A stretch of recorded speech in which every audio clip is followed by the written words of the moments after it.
എടാ ഈ ശരിക്കും ബിഗ് ബോസ് ഷോ കാണാറുണ്ട് അല്ലെങ്കിൽ ഷോർട്സ് എങ്കിലും കാണാറുണ്ട്? ഇപ്പോൾ കുറച്ചായിട്ട് അതൊരു വൈറലായിണ്ടല്ലോ, അപ്പോൾ കണ്ടിട്ടുണ്ട് ആ ഷോർട്സ് മാത്രം. ഞാൻ ആ പ്രോഗ്രാം കാണലില്ല. കാരണം സ്ക്രിപ്റ്റഡ് ആണോ ശരിക്കും? എനിക്ക് തോന്നിയിട്ടുണ്ട്, കാരണം അവരുടെ ഒരു TRP കൂട്ടാനുള്ളൊരു കളിയാണോ എന്നുള്ളത് എനിക്ക് സംശയം തോന്നിയിട്ടുണ്ട്.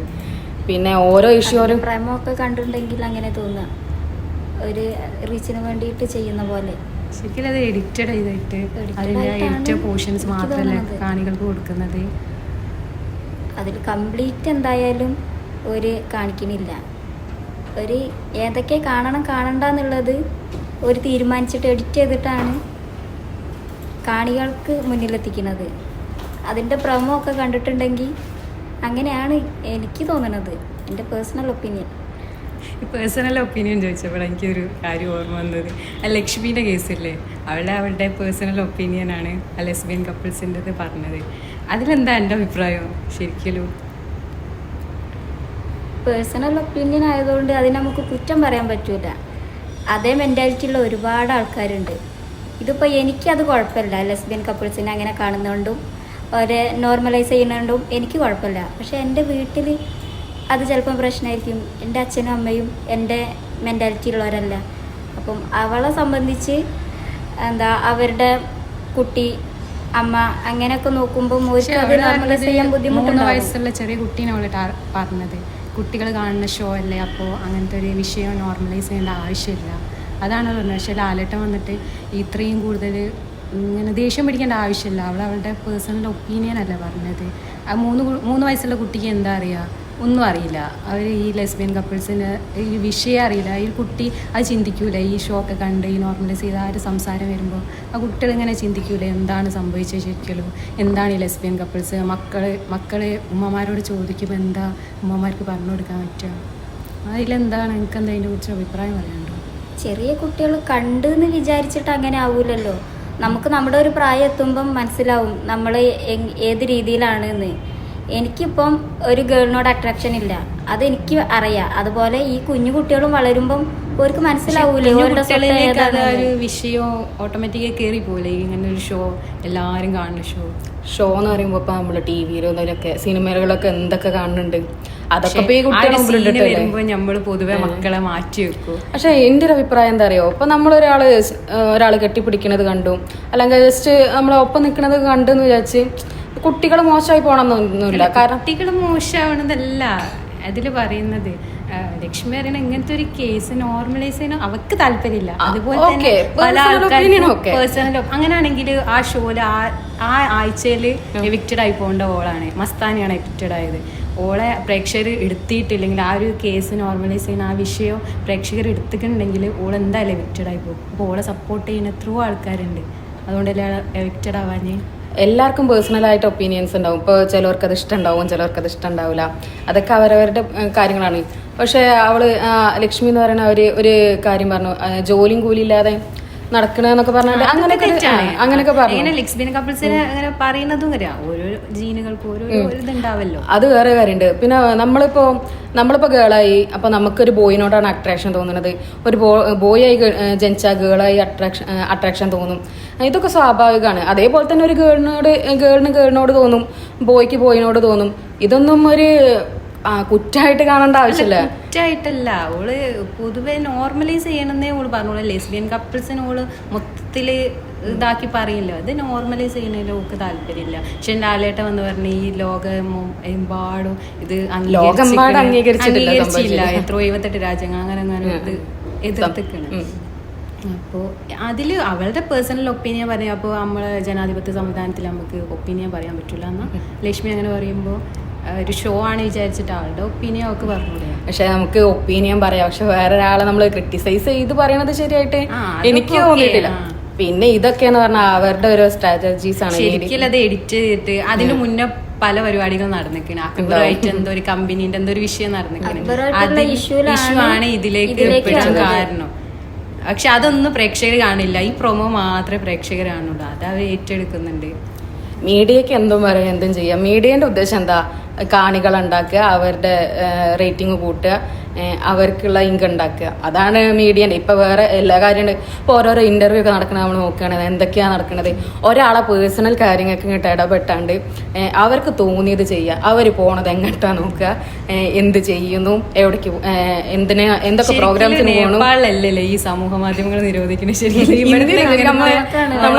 മീഡിയകളെ ശരിക്കും ഒഴിവാക്കേണ്ട. അവിടെ ആവശ്യത്തിന് അനാവശ്യത്തിന് ഉപയോഗിക്കുകയാണ്.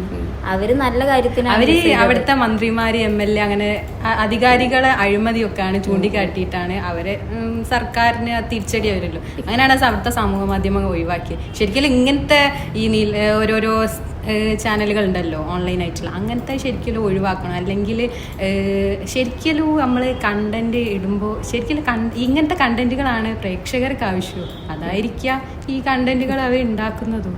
ശരിക്കും ഡിസ്ലൈക്ക് ചെയ്യുക, അതിന് താല്പര്യമില്ലാന്ന് പ്രകടിപ്പിച്ച ഒരു മരണ വീട്ടിൽ പോയാൽ പോലും എന്ത് ചെയ്യണം. ഇപ്പൊ മരിച്ച ഒരാളുടെ കുടുംബത്തിൽ കയറി ചെന്നിട്ട് അവരുടെ അടുത്ത് പോയാണ്ടാണ് ഒപ്പീനിയൻ ചോദിക്കുന്നത്. ഭയങ്കര എന്താ നമുക്ക് എന്ത് കഷ്ടമായിട്ട്. അർജുനെ കാണാതായ സമയത്ത് അവന്റെ കുട്ടീനോട് വരെ ഈ മാധ്യമ പ്രവർത്തകര് കണ്ണിച്ചോരില്ലാത്ത പെരുമാറലാണ് നമ്മുടെ നാട്ടിലത്തെ മാധ്യമ പ്രവർത്തകരൊക്കെ ചെയ്യുന്നത്. എല്ലാരും നല്ല കുറെ, പക്ഷെ ഒരു പരിധി വരെ അങ്ങനെ അവരുടെ റേറ്റിംഗിന് വേണ്ടിയിട്ട് അവരെന്തും കാട്ടിക്കൂട്ടാന്നുള്ളൊരു റേറ്റിംഗിന് വേണ്ടിയിട്ട് നെഗറ്റീവ് ആണെങ്കിൽ നെഗറ്റീവ് അതങ്ങോട്ട് കൊണ്ട് നടക്കുകയാണ്. ഇപ്പം മീഡിയ ക്രിട്ടിസൈസ് ചെയ്യണം. അപ്പോൾ കുറച്ച് മുമ്പ് ഒരു ഇഷ്യൂ ഉണ്ടായിരുന്നല്ലോ, ഒരു അധ്യാപകനെ കള്ളപ്പീഡന കേസ് കൊടുത്താണ്ട് ജയിലിലാക്കി. 11 വർഷമാണ് അവർക്ക് അവരുടെ ജീവിതം നഷ്ടപ്പെട്ടത്. വല്ലാത്തൊരവസ്ഥയാണ്. കുടുംബക്കാരും 11 വർഷം ജയിലിൽ പോയി കിടക്കേണ്ടി വന്നു. അവരുടെ കുടുംബക്കാരുടെ മുമ്പില്, നാട്ടുകാരെ, വീട്ടുകാരെ എല്ലാരും മുമ്പില്. പിന്നെ അവരുടെ മാനസിക സംഘർഷമൊക്കെ നമുക്ക് കോപ്പി അടിച്ച് അങ്ങനെ ഒരു ഇഷ്യൂ പറഞ്ഞിട്ട് കോപ്പി അടിച്ചു. അത് ഡീബാർ ചെയ്യുന്നായപ്പം കുട്ടികൾ പോയിട്ട് വേറെ രീതിയിൽ കേസാക്കി. അത് പാർട്ടിക്കാരും മീഡിയക്കാരും കൂടെ അങ്ങോട്ട് ഏറ്റെടുത്തു. പിന്നെ അത് പ്രൊഫസർ ജയിലിൽ പോകുന്നത് വരെ മീഡിയക്കാരുണ്ടായിരുന്നു. പിന്നെ ഇങ്ങനെയായി തെറ്റില്ല എന്നായപ്പോ മീഡിയ ഇല്ല. പക്ഷെ ഇത് 1 or 2 ഇതിപ്പോ ഒരു പീഡന കേസ്, അതും ഒരു അധ്യാപകൻ എന്നൊക്കെ പറയുമ്പോൾ കുറെ കാലം ഓടും. പക്ഷെ ഇവരെ വിട്ടയച്ചെന്ന് പറഞ്ഞാൽ മാക്സിമം 1 or 2 ന്യൂസ് അത് കൊടുത്താൽ അവരത് കഴിഞ്ഞു. ഇതേപോലെ വേറെ കേസ് ഉണ്ടായിരുന്നു ഇതിനു മുമ്പ്. ഒരു കാമുകനും കാമുകയും സംസാരിക്കുന്നതിൻ്റെ ഇടയിൽ ഈ സാറ് കണ്ടു. അപ്പോൾ ഇതെങ്ങാനും വീട്ടിൽ പറഞ്ഞു കൊടുക്കുക എന്നുള്ളൊരു പേടി കാരണം ആ കുട്ടി എന്ത് ചെയ്തു, ആ ഒരു അധ്യാപകനെതിരെ കള്ള പരാതി കൊടുത്തു. നമ്മളെ നാട്ടിൽ തന്നെ നടന്നിരിക്കണ ഈ അടുത്ത ബസ്സിൽ തന്നെ കൺസെഷൻ കാർഡ് ചോദിച്ചിട്ട് കുട്ടികൾ കൊടുക്കായിട്ട് കുട്ടികളെ വീട്ടിൽ പോയി പറഞ്ഞ് എന്താ പറയാ ഇവര് കണ്ടക്ട് ഇങ്ങനെ വേണ്ടാത്ത രീതിയിൽ പറഞ്ഞു. അങ്ങനെ പോലീസ് കേസാക്കി. ഇയാള് 2 ആഴ്ചറ്റോ പോലീസ് സ്റ്റേഷനിൽ കിടന്നിക്കണേ. അതിനുശേഷമാണ് പറഞ്ഞത് CCTV ദൃശ്യങ്ങൾ ഉണ്ടാവില്ല. ഇപ്പൊ ബസ്സുകാർ ഏതായാലും CCTV കൊണ്ട് നിൽക്കണം. അതുകൊണ്ട് അതിൽ നോക്കിയപ്പോൾ യാതൊരു ഇതും വന്നിട്ടില്ല. ഈ ചേട്ടന്റെ കുട്ടീന്റെ കല്യാണം കഴിഞ്ഞിട്ട് 1 മാസമായിട്ടുള്ളൂ. ആ കുട്ടീനെ വീട്ടിലേക്ക് തിരിച്ചു കൊണ്ടുവന്നുള്ള ഒരു അവസ്ഥ വരെ വന്നിക്കണേ. പക്ഷെ ഇയാൾ നിരപരാധി അല്ലാന്ന് അറിഞ്ഞപ്പോ മീഡിയ ഇല്ല. കുറ്റവാളിയാന്ന് അറിയാൻ എല്ലാവരും ഉണ്ട്. പക്ഷെ നിരപരാധിയാന്ന് അറിയുമ്പോൾ ഒരൊറ്റ ഒരാളും ആ സമയത്തുണ്ടാവില്ല. പക്ഷെ ബസ്സാരെന്തോ സമരം ചെയ്ത് ഒരു ദിവസറ്റോ അതിനെന്ത് കാര്യവും മീഡിയ അറിയണ്ടേ? അങ്ങനെയുള്ള ആൾക്കാർ കിട്ടണമെങ്കിൽ ഇങ്ങനത്തെ കാര്യങ്ങൾ വേണം. അപ്പോൾ അത് മാത്രം ഫോക്കസ് ചെയ്യാണ്. പിന്നെ ഈ പെണ്ണുങ്ങളെ കുറ്റം പറഞ്ഞാൽ ചിലപ്പോൾ പിന്നെ പറയാൻ ഒരുപാട് ആൾക്കാരുണ്ടാകും. എന്നാലും പറയാണ്, പെണ്ണുങ്ങൾ കിട്ടുന്ന അവസരം മുഴുവൻ മുതലെടുക്കുകയാണ്. ഓർക്ക് കുറച്ച് ആനുകൂല്യങ്ങളുണ്ട്, അത് വിചാരിച്ചിട്ട് ഉള്ളതും ഇല്ലാത്തതും പറഞ്ഞ് ഈ തെറ്റുകാരല്ലാത്തവരെ കുറ്റപ്പെടുത്തിയിട്ട് ഒരു പ്രശ്നവും ഇല്ലാത്ത മനുഷ്യന്മാരെ കൊണ്ടിട്ട് ജയിലിലടക്കുകയാണ്. ശരിയാ. ഇത്ര ഡിവോഴ്സ് കേസിലാണെങ്കിലും ഇപ്പൊ പെൺകുട്ടികൾക്ക് ഞാൻ തന്നെ കേൾക്കുന്നുണ്ട്. കുറെ ആൾക്കാർ പറയും ഇന്ന തൊട്ടാല് വിവരം അറിയേ, എന്താ പറയാ ഞാൻ കേസ് കൊടുത്തെങ്കിൽ ജയിലിലാണ്. കുറച്ച് ഇതുണ്ടെന്ന് അറിയാം. അപ്പൊ പിന്നെ നമുക്ക് എന്തും ആവാന്നുള്ളൊരു മെന്റാലിറ്റിയാണ് ഇപ്പൊ പെണ്ണുങ്ങളാണ് സത്യം പറഞ്ഞ ദേഷ്യം തോന്നുന്നത്. നമ്മളെ നിയമങ്ങളെ നമ്മൾ തന്നെയാണ് ഒരു പരിധി വരെ നമ്മളങ്ങനെ നഷ്ടപ്പെടുത്തുക, മിസ്യൂസ് ചെയ്യാൻ ശരിക്കും സ്ത്രീകളെ. അവര് കുറേ എന്താ പറയുക ഡിവോഴ്സ് കേസ് ആയാലും എന്തായാലും ഒരു ആൺകുട്ടി പെൺകുട്ടിയോട് സംസാരിച്ചാൽ ഇപ്പൊ സമൂഹം പൊതുവെ ഒരാണും പെണ്ണും സംസാരിച്ചാൽ അത് പലതും ഉണ്ടാക്കി തീർക്കുന്ന കാലഘട്ടവും കൂടിയാണ് ഇപ്പോൾ. ആ സമയത്ത് പെൺകുട്ടികൾ എന്തെങ്കിലും ഒരു ചെറിയ വിഷയം വരുമ്പോഴത്തേക്ക് അത് പീഡനാന്ന് പറഞ്ഞിട്ട് കേസ് കൊടുക്കുക, അവർ ജയിലിലാവണ അവസ്ഥ. പിന്നെ ഡിവോഴ്സ് കേസ് ആണെങ്കിലും ഒക്കെ ഈ പെൺകുട്ടിക്ക് അറിയാം ഓൽക്ക് നഷ്ടപരിഹാരം കിട്ടും. അതുകൊണ്ട് ഇപ്പൊ ആൺകുട്ടികൾ ഇപ്പൊ പൊതുവെ എന്താ പറയാ കേസിനും അങ്ങോട്ട് പോവാതൊക്കെ പെൺകുട്ടികൾ ഒഴിഞ്ഞു പോവാണെങ്കിൽ അങ്ങനെ ഒഴിഞ്ഞു പോയിക്കോട്ടെ, അല്ലാതെ മാക്സിമം മുതലാക്കും. പെണ്ണുങ്ങൾ അതിനായിട്ട് നിക്കാണ്. കുറെ പീഡനം അല്ലാതെ തന്നെ വരുന്നുണ്ട്. റിയൽ ആയിട്ടുള്ള കേസുകളിൽ നമുക്കൊരു സംശയം വരും, ഇതുള്ളതാണോ അതോ കെട്ടിച്ചമച്ചതാണോ എന്നുള്ളൊരു ഇതിനുള്ള ചാൻസ് കൊടുക്കുകയാണ്. ഇപ്പൊ പീഡനം ഇപ്പൊ കൂടി വരുന്നുണ്ട്. ഇപ്പൊ ഞാനിപ്പോ ഒരു 2-3 ദിവസം മുമ്പ് ഒരു ഇത് കണ്ടു. ഒരു സൈനികനാണ് സ്വന്തം ഭാര്യനെ എന്തോ പീഡിപ്പിക്കല്ല, ചവിട്ടിയിട്ട ഗർഭം അലസിപ്പോയി. അത്രയും വിദ്യാഭ്യാസം എന്തുണ്ട്, വിദ്യാഭ്യാസത്തിന്റെ ഒരു വിലം കൂടി നമ്മൾ നോക്കണം. വിദ്യാഭ്യാസം കാര്യങ്ങളൊക്കെ ഉണ്ടായിട്ടാണ് അവരങ്ങനെ ചെയ്യണത്. സ്ത്രീധനം ശരിക്കും കൊടുക്കാതെ നിൽക്കുക. അതെ, ഒരു പെൺകുട്ടികളെ ഇൻഡിപെൻഡന്റ് ആയിട്ട് ജോലിയൊക്കെ കിട്ടി നിന്നതിന് ശേഷം കല്യാണം കഴിക്കുക, അതാണ് ഇപ്പൊ നല്ല കാര്യം. ഒരു ജോലി ഉണ്ടെന്നുണ്ടെങ്കിൽ തന്നെ അവർക്ക് നമുക്ക് അവർ കയറി ചെല്ലുന്ന വീട്ടിലായാലും എല്ലാ വീട്ടിലും അങ്ങനെയാണെന്ന് പറയില്ല, ചില വീട്ടുകളിലൊക്കെ നമുക്കൊരു സ്വന്തമായിട്ട് ഫിനാൻഷ്യലി ഇൻഡിപെൻഡന്റ് ആയിട്ട് ഒരു സ്ഥലത്തേക്ക് കയറി ചെന്നാൽ എവിടെ ആയാലും പണിക്ക് പോകുമ്പോ ആ ഒരു നമ്മളെ കയ്യില് പൈസ ഉണ്ടല്ലോ, നമുക്ക് ചെലവാക്കണേ വേറെ ചെറുതൊരു പണി ഉണ്ടെങ്കിൽ നമുക്ക് അതിൻ്റെതായ ഒരു വില ഉണ്ടാവും. അതിപ്പോ പുറത്തു പോയി പണിയെടുക്കണമെന്നില്ല, വീട്ടിൽ നിന്ന് തന്നെ ഓൺലൈൻ ആയിട്ട് പല മേഖലയിലും പല വഴിക്കും പൈസ ഉണ്ടാക്കാം. എന്തൊക്കെയാ ചെയ്യാം വീട്ടിലിരുന്നിട്ടും.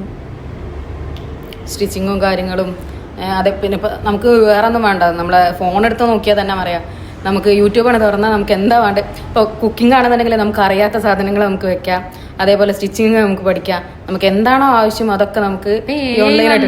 ഇപ്പൊ നമുക്ക് യാതൊരു വിഷയവുമില്ല, എന്തുണ്ടെങ്കിലും ഡൗട്ട് ഉണ്ടെങ്കിൽ ചോദിക്കാം. ചാറ്റ്ജിപിറ്റി, ജെമിനിന്റെ കാര്യം പറഞ്ഞപ്പോഴാ ഇപ്പോ ഒരു ട്രെൻഡ് ഉണ്ടായിരുന്നല്ലോ എന്താ, അപ്പൊ അത് വന്നപ്പോ ഇപ്പൊ ഒരു ഇഷ്യൂ ഉണ്ടായിട്ടുണ്ടായിരുന്നു. ഒരു കുട്ടി ഇങ്ങനെ ഫുൾ സ്ലീവ് ആയിട്ടുള്ള ഒരു ഡ്രസ്സ് ഇട്ടാണ്ട് അവര് ഫോട്ടോ കൊടുത്തു. പക്ഷെ തന്നത് എന്താന്ന് വെച്ചാല് അവരുടെ കൈമ ഒരു ജസ്റ്റ് ഒരു ബ്ലാക്ക് മോൾ ഉണ്ടായിരുന്നു. അപ്പൊ അത് കാണിച്ചിട്ടാണ് ആ ഒരു തന്നത്. അപ്പൊ എത്രത്തോളം വിശ്വസിക്കണം എന്നുള്ളത് നമ്മളെ പേഴ്സണൽ ID കാർഡ്സ് ഒന്നും അതിലേക്ക് ഇടാത്തന്നല്ല, നമ്മളെ ഡാറ്റ എന്തായാലും അവരുടെ കയ്യിലുണ്ടാവും, പൊതുവെ ഇപ്പൊ എന്തായാലും ഉണ്ടാവും. പക്ഷെ ഇങ്ങനത്തെ കാര്യങ്ങളൊക്കെ പ്രതീക്ഷിക്കാൻ പറ്റൂലല്ലോ. അപ്പൊ നമ്മളൊരു ആപ്ലിക്കേഷൻ ഓപ്പൺ ആക്കുകയാണെങ്കിൽ തന്നെ അതിൽ ആദ്യം ചോദിക്കുക ഹലോ ആള്, നമ്മളൊന്നും നോക്കൂല, എന്താ അതിന് ടേംസ് ആൻഡ് കണ്ടീഷൻസ് ചോദിക്കും, ഫോൺ നമ്പർ, ഫോട്ടോസ്, ചോദിക്കും. നമ്മളെന്താ ചെയ്യാ, കൊടുക്ക. നമുക്ക് ഒന്നാമത് നമുക്ക് ടൈമില്ല, ഫുള്ള് സ്പീഡല്ലേ, എല്ലാരും ചെയ്യണതാട്ടോ, ഞാനടക്കം എല്ലാരും ചെയ്യണതാണ്. പക്ഷെ നമുക്കതൊന്ന് വായിച്ചു വെക്കുകയാണെന്നുണ്ടെങ്കിൽ നമുക്കറിയാം നമ്മളെന്നെ ഇന്നേ വരെ ആരും വായിച്ചിട്ടുണ്ടാവൂല. കിട്ടാണ് നമ്മളെ ഡാറ്റ. ശരിക്കും പൊട്ടന്മാര് നമ്മളെന്നെ. പക്ഷെ അത് പറഞ്ഞിട്ട് നമ്മള് പ്രൊഫൈലുകളൊക്കെ എന്താ പേഴ്സണാക്കി പ്രൈവസി ആക്കി വെക്കും. പക്ഷെ നമ്മുടെ എല്ലാ കാര്യങ്ങളും അവരുടെ അടുത്തുണ്ട്. പിന്നെ മീഡിയേന്റെ അതേപോലെ തന്നെ മീഡിയസ് കാരണം ഇപ്പൊ മീഡിയയിലല്ല ഇത് എത്തുന്നത്. മീഡിയന്റെ കാരണം നമുക്ക് എന്തൊക്കെ ബുദ്ധിമുട്ടുണ്ടാവലുണ്ട്. നല്ലതുണ്ട്, നല്ലതില്ല എന്നല്ല പറയണത്. പക്ഷെ ഇപ്പൊ കുട്ടികളാണെന്നുണ്ടെങ്കിൽ തന്നെ ഫുള്ള് ഫോണിന് അഡിക്റ്റാ. ഫോണില്ലാത്തൊരു ജീവിതം. ഇപ്പൊ നമ്മളൊക്കെ നമ്മളെ വീട്ടിൽ ആദ്യം പോയിരുന്ന സമയത്തൊക്കെ എന്ന് പറഞ്ഞാല് ഇങ്ങനെ എല്ലാവരും കൂടി സംസാരിച്ച് ആ ഒരു രീതിയൊക്കെ ഉണ്ടാവില്ലേ. പക്ഷെ ഇന്നത്തെ തലമുറ നോക്കുകയാണെന്നുണ്ടെങ്കിൽ തലമുറേനായിട്ട് കുറ്റം പറയല്ല, പക്ഷെ കുറെ അധികം അവരൊക്കെ ഇങ്ങനെ ഫോണില് ഓരോ ഗെയിമും കാര്യങ്ങളും ഇതൊക്കെ കളിച്ചാണ് ഇങ്ങനെ നിൽക്കുന്നതാണ് നമ്മൾ കാണുന്നത്. പക്ഷെ ഈ ജനറേഷൻ യുഗത്തിലേക്ക് ജനിച്ചു വീണ ആൾക്കാരല്ല, അവരെ കുറ്റം പറയാനും പറ്റില്ല. പക്ഷെ ഫോണിന്റെ ഉപയോഗമൊക്കെ ഒന്ന് കുറച്ചിട്ട് നമ്മളതായിട്ടുള്ള കുറച്ച് കാര്യങ്ങൾ ശരിക്കും പാരന്റ്സ് എന്താ ചെയ്യേണ്ടത്, ഇനി ഫോണൊന്നും മാറ്റി വെക്കാൻ സാധിക്കില്ല. അതുകൊണ്ട് അവർക്ക് എഫക്റ്റ് ആവണ എന്തെങ്കിലും കാര്യങ്ങൾ ഫോണിൽ കാണിച്ചു കൊടുക്കുക. ഗെയിംസ് കളിക്കുന്നതിന് വിരോധിയല്ല, പക്ഷെ വെറുതെ PUBG അങ്ങനത്തെ ഇതിലൊന്നും കുട്ടികളെ അതിലേക്ക് ഉൾപ്പെടുത്താതിരിക്കുക. ഈ കൊറോണ നിപ്പൊക്കെ വന്ന ടൈമിലാണ് തോന്നുന്നുണ്ട് ഈ ഫോൺ ഇത്രയും അഡിക്ഷൻ. ആ സമയത്ത് ഓൺലൈൻ ക്ലാസ് ആയിരുന്നല്ലോ, അങ്ങനെ തുടങ്ങി. പാരന്റ്സ് എന്താക്കും, കുട്ടികളെ കൊടുക്കും. പിന്നെ ഈ പ്രൈവറ്റ് സ്കൂൾ അത്ര ബാധിച്ചില്ല, അവരെ ടീച്ചേഴ്സ് മുന്നിലുണ്ടാവും. ഇത് തന്നെയാണ് ഗ്രൂപ്പിലാണ്. എന്താ പറയാ, ഇപ്പത്തെ ഗവൺമെന്റ് സ്കൂളിൽ ഇപ്പൊ ഒരു പരിപാടി ഗ്രൂപ്പ് എല്ലാ ക്ലാസ്സിലും അല്ല, ഇപ്പൊ ടീച്ചർമാർ തന്നെ പറയുന്നുണ്ട് ഇവരുടെ ഓർമ്മശക്തി കുറയാണെന്ന്. അതുകൊണ്ട് ഒരു ദിവസം കുട്ടീനോട് ചോദിച്ച പോലെ ടീച്ചർ വർക്ക് എന്താ ടീച്ചർ ഗ്രൂപ്പിലിടൂലേന്ന്. അപ്പോൾ ടീച്ചർ എടുത്ത വയ്ക്ക് പറഞ്ഞല്ലോ ഇനി ഗ്രൂപ്പിലിടുന്ന പരിപാടിയില്ല, നിങ്ങൾ ഓർത്ത് നാളെ ചെയ്ത് വരൂ. ഇത് നമ്മളെ പാരൻസിനറിയാം ആ വർക്ക് ഗ്രൂപ്പിൽ വരൂ, അത് ഓട്ടോമാറ്റിക്കലി മക്കൾക്ക് കാണിച്ചു കൊടുക്കാം. അന്ന് പിറ്റേന്ന് ആകെ 3 കുട്ടികളാ ഹോംവർക്ക് ചെയ്തത്. 3 കുട്ടിക്ക് ഓർമ്മശക്തി ഉള്ളൂ. അപ്പൊ പിന്നെ അതിനുശേഷം ടൈമില്ല. അത് ശരിയാണ്. ഓരോ പണി തീർക്കണമെങ്കിൽ ഫോൺ ഓൺ ആക്കി കൊടുക്കും, ഫുഡ് കഴിക്കണം. പിന്നെ ഒരു വീഡിയോ കംപ്ലീറ്റ് കാണാനുള്ള ക്ഷമ പോലും ഇല്ല. അത്ര സെക്കൻഡേ ഓർക്ക് നിക്കണുള്ളൂ, ഓർക്ക് ക്ഷമ അത്രേ ഉള്ളൂ. മറവില്ലാതെ നിക്കൂല. ഈ അസൈൻമെന്റും കാര്യങ്ങളൊക്കെ ടീച്ചർമാർ കൊടുക്കും, കുട്ടികൾ എന്താ ചെയ്യും, നേരെ പോയി ChatGPT കൊണ്ടിടും. അവരെല്ലതും കറക്റ്റ് വെടിപ്പായി ചെയ്ത് കൊടുക്കുകയും ചെയ്യും. ഇതിപ്പോ ഒരു പരിധി വരെ അവരുടെ ഏനെ കുറ്റം പറയല്ല, പക്ഷെ ഒരു പരിധി വരെ അവരുടെ ഒരു ക്രിയേറ്റിവിറ്റീനെ ബാധിക്കുന്നുണ്ട്. ഇപ്പൊ റൈറ്റേഴ്സിനൊക്കെ നല്ലോണം ബാധിക്കും, ആർട്ടിസ്റ്റിനെ, റൈറ്റേഴ്സിനെ. മക്കളെ കഴിവുകളൊന്നും പുറത്തേക്ക് വരൂല, ഫുൾ AI ആവുമ്പോ എല്ലാം AIയിലല്ലേ. ഇനി പൊതുവെ ബുദ്ധി പ്രവർത്തിക്കൂല. ഒരു റോബോട്ടും കാര്യങ്ങളൊക്കെയാണ് നമുക്ക് ചെയ്തു തരും. പക്ഷെ നമ്മളതായിട്ടുള്ള ഒരു ക്രിയേറ്റിവിറ്റി നമ്മൾ മുന്നിൽ നിർത്തിയിട്ട് വേണം എന്താണെങ്കിലും ചെയ്യാൻ. ഇപ്പം ഉണ്ട് ഒരു പുതിയൊരു ടോപ്പിക്ക് സംയുക്ത ഡയറി. ഇപ്പോൾ ഗവൺമെന്റ് സ്കൂളുകളൊക്കെ ഉണ്ടാക്കിയ അതിൽ ഞങ്ങൾ പണ്ടത്തെ ആ ഒരു പരിപാടിയല്ല, രാവിലെ പ്രഭാതകർമ്മങ്ങൾ ചെയ്ത് ആ ഒരു വിഷയമല്ല ഇപ്പൊ പൊതുവെ വരുന്നത്. അങ്ങനെ നമുക്ക് എന്താണ് അന്ന് ഇൻട്രസ്റ്റിംഗ് ആയി തോന്നിയത്, അതൊരു 2 ലൈന്, കുറെ എഴുതാൻ പറയുന്നില്ല, 2 ലൈൻ എഴുതാ. പക്ഷെ നമുക്ക് ചെറിയ കുട്ടിക്ക് കിട്ടാത്തൊരു ടോപ്പിക്കുകൾ ഉണ്ടാവില്ല, ചെറിയ സംഘടിതമായി അങ്ങനെയുള്ള വിഷയങ്ങളൊന്നും അതിലേക്ക് എഴുതാൻ അറിയില്ലല്ലോ 1ാം ക്ലാസ് കുട്ടിക്ക് പൊതുവെ. അപ്പോൾ ഉമ്മമാര് പെന്നോണ്ട് എഴുതി കൊടുക്കുക, എന്നിട്ട് അതിന് ബേസ് ആയിട്ടുള്ള ഒരു ചിത്രം വരച്ചു കൊടുക്കുക. അപ്പൊ എന്തായാലും കുട്ടികളെ കൂടെ ഉമ്മമാരിക്കും. അപ്പൊ ആ പഠന സമയവും ഒരെടുത്തേക്ക്, അപ്പൊ ഫോണ് ജസ്റ്റ് ഒന്ന് മാറിക്കും. ഏതായാലും നല്ലൊരു തീമായിട്ട് എനിക്ക് ഗവൺമെന്റ് ഒന്നേ തോന്നിയത് സംയുക്ത ഡയറി എന്ന് പറയുന്നത്. ഇപ്പൊ ഓരോ ഓട്ടോമാറ്റിക് ആയിട്ട് ഇപ്പം തന്നെ അക്ഷര തെറ്റുകളൊക്കെ മാറി, ഇപ്പൊ അവരെന്നെ അവരുടെ സ്വയം ഡയറി എഴുതുന്ന രീതിയിലേക്ക് പോയി. ഇപ്പൊ സ്കൂൾ തുറന്നിട്ട് ഇപ്പോൾ കുറച്ച് പകുതി ആവാനായില്ലേ. ഇപ്പൊ ഏകദേശം ഓൾക്ക് തന്നെ അക്ഷര തെറ്റൊക്കെ മാറി, അവരെന്നെ ക്രിയേറ്റിവിറ്റി ആവാൻ തുടങ്ങിയിരിക്കുന്നത്. പണ്ടൊക്കെ ചെയ്യാൻ തോന്നുന്നുണ്ട്. അതുകൊണ്ടാണ്